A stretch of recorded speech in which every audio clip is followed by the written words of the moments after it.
비슷한 일은 정부가 운영하는 취업 사이트에서도 벌어지고 있습니다. 분명 얼마의 연봉을 주겠다고 광고를 했는데 면접 당일에 그 돈을 못 주겠다고 하는 경우도 있습니다. 정부의 구직 사이트라 더 믿고 기댔던 사람들은 또 한 번 절망했습니다. 계속해서 강나현 기자입니다. 너무 힘들게 4개월 동안 구직 생활했었고 순간적으로 고민했지만 달리 방법이 없다라고. A씨는 고용노동부 취업 사이트 워크넷을 보고 이력서를 냈습니다. 연봉 2,200만 원 이상, 정규직이란 조건이었습니다. 하지만 회사는 면접날 말을 바꿨다고 합니다. 연봉 2,200 이상이라고 돼 있는데 2,100을 100이 아니면 줄 수가 없다라고 하시더라고요.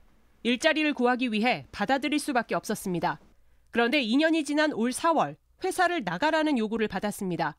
지난해 연봉계약서인 줄 알고 서명한 서류에 계약 기간이 적혀 있던 겁니다. 해당 회사는 취재진이 계약 내용에 대해 묻자 기밀이라 확인해줄 이유가 없다고 밝혔습니다. 연봉이나 상여금을 속이거나 정규직이라고 광고하고 계약직으로 쓰는 등 워크넷 피해 사례는 잇따르고 있습니다. 지난 5년간 워크넷을 포함해 취업 사이트에서 거짓 취업 광고로 피해를 봤다며 신고한 건수는 2,013건입니다.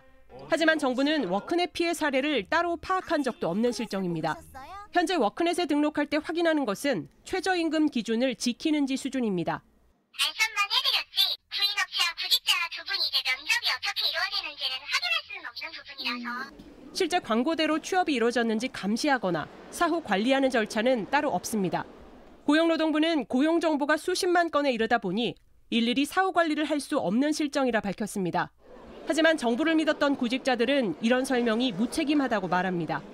당연히 기대감이 있었어요. 정부에서 하는 거기 때문에 뭔가 더 업으로 잘 찍힐 것 같은 느낌? 공고를 보고 회사를 지원하게 되는데 그게 맞지 않는다면 그거 신뢰할 수가 없잖아요. JTBC 강나현입니다.